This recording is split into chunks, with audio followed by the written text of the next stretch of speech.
May panibago na namang ikangay dangerous maneuvers at pangaharas ang China laban sa mga barko ng Pilipinas. Sa pinakahuling resupply mission sa Ayungin Shoal, pinalibutan ng 4 na barko ng China ang mga barko ng Pilipinas. Labanan nyo yan! Palagan nyo yan! US, help us please! You are our big brother! Do something about this!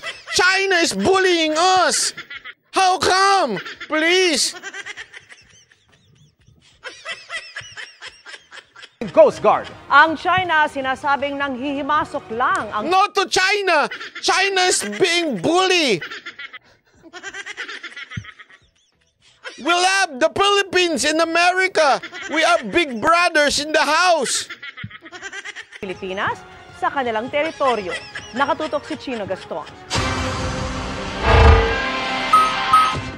Tatlong Chinese fishing militia vessels at isang barko ng China Oh, Coast. grabe yung China! Pinaligiran tayo! They endangered us! That is so endangering maneuver from the China government!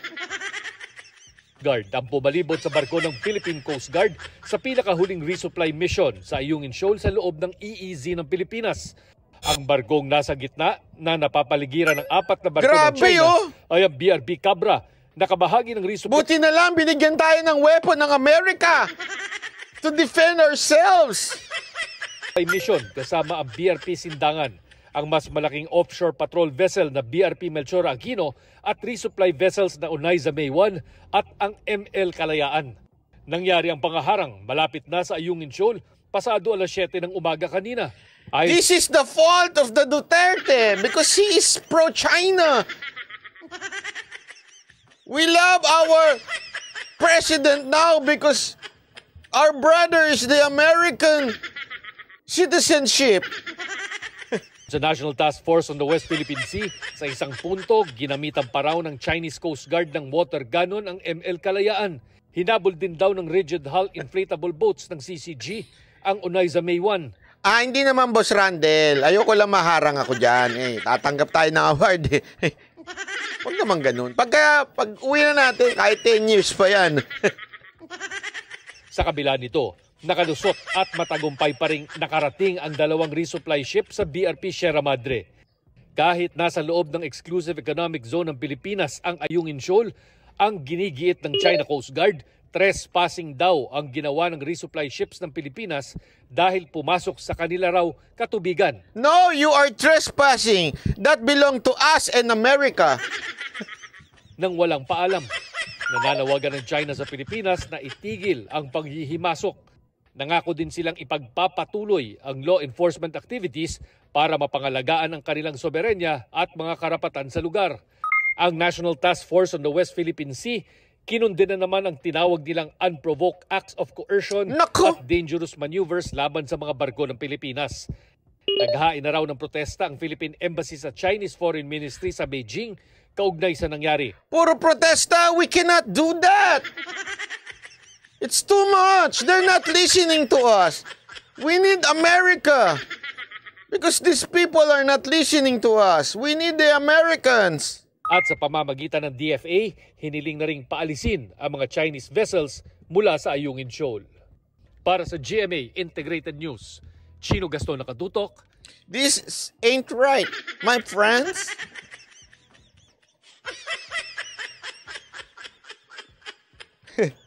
Anyway, yun lang yung comment ko dun. Pangit na comment.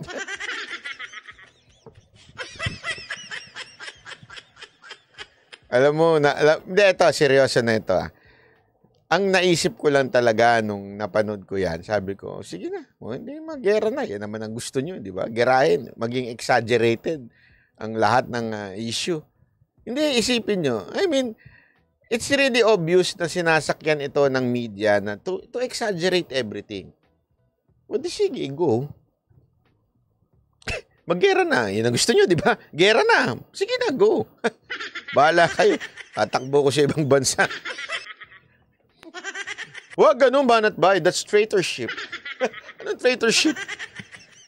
Hindi kasi, yan yung hindi ko maintindihan bakit gusto nilang Ako, kung ako yung kung ako sa gobyerno, pakikiusapan ko media. Pwede, kasi this is a serious matter na dapat, wag na nating palakihin to.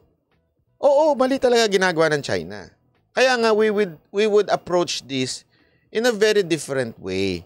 Kasi nangyayari, parang merong alam mo, ganyan yan, ganyan. Eto, tanungin ko kayo, saan kayo nakakita ng away na naging peaceful dahil may amuyong? Hindi, tanungin ko lang kayo. Di ba kahit anong away, basta pinasok na ng amuyong, lalong gumugulo? Hindi ba pwedeng, pag yung mga bagay na yan, hindi ko sinabing wag palagan, ha? Palagan dapat yan ng Navy, palagan dapat yan ng, Coast Guard, palagan yan ng DFA, pero pwede bang media blackout dyan, sa part na yan, para walang sulsol? Kasi yan yung nakakabwisit na part na sigurado kong napoprovoke dyan ng China. Yung gulo, yung sigaw, yung ganun eh. Di ba sinasabi ko nga sa inyo, napakasimpleng illustration yan. Pag yung nag-aaway, nagsusuntukan, pag may pimigil, doon sila tumatapang, doon sila nakikipagsuntukan lalo pag pinigilan mo. Pero pag tinulak mo, hindi naman magsusuntukan. Di ba? Ganun yun eh. Pag may sumusulsol, lalong gumugulo. Kaya nga alam mo, seryoso ito. Lesson sa buhay ito, maniwala kayo sa akin. Kayong mga asawang babae, okay? Pag kayo may problema sa jowa ninyo o sa asawa ninyo, huwag kayong tatakbo doon sa kaibigan ninyong babae na sulsulera. Walang mabibigay na solusyon yan. Sisirain lang niya pamilya nyo. Sigurado ako, solusyon sasabihin niya, walayan mo na yan, walang kwenta yung asawa mo. Porket wala silang asawang matino, gusto nila idama yung pamilya mo. Kung gusto mo talaga, hindi ko naman sinasabing huwag kang sumunod sa mga babae. Hindi, humanap ka ng babaeng hindi ganyan hindi sulsulera. Yung matured mag-isip. Kasi yung mga babae may tendency gumanyan eh. Yung, susulsula pa. Alam mo yung asawa mo talaga, babaero yan. Alam mo ka, dati nga, tumikitig-kitig sa akin yan. Kaya yan, sigurado ako, babae. Tumititig-titig pala sa'yo noon, hindi mo sinabi. Oo, sa totoo lang. Text pa nga sa akin yan eh. O, nakauwi ka na. O, di ba? Wag yung mga ganyang kaibigan, yan ang mga kaibigan na naninira ng pamilya. Wag sila ang inyong pagsabihan ng problema. Dapat yung matured. So, ganun din yung sinasabi ko pagdating po dito. Pag tayo, nag-feed tayo ng balita sa mga sulsulero at sulsulera, always remember this. I hope the government is listening. I hope this Navy and whoever's in charge in the national defense would listen to me. Unless this is what you like to happen. I hope you listen. Kasi remember, media is for content. Walang pinagkaiba yan sa social media. Content.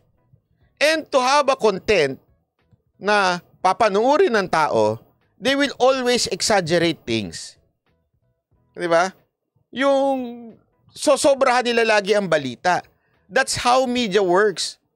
Talagang palalalain nila yung balita para kumita sila at panuorin ng tao. Ganun ang media. Unless nga, kayong nasa gobyerno natin, gusto natin yung ganun. Di ba? Gusto natin na talagang magkagera, sige, bigay nyo nang ibigay sa media. So kung ayaw natin ng ganun, wag na natin silang bigyan. Di ba ho? Kayo mag-usap, kayo mag-ayos, kayo umatake, kayo mag-defend. Wag nyo na isama ang media. Ang problema, feed tayo ng feed sa media. Hindi naman po karapatan ng media ma-feed dyan eh. Kaya nga meron tayong tinatawag na national security, di ba? Diyan nga pumapasok yung mga issue ng confidential funds, intelligence funds, kasi may mga bagay na national security na hindi na dapat pinapaalam sa media.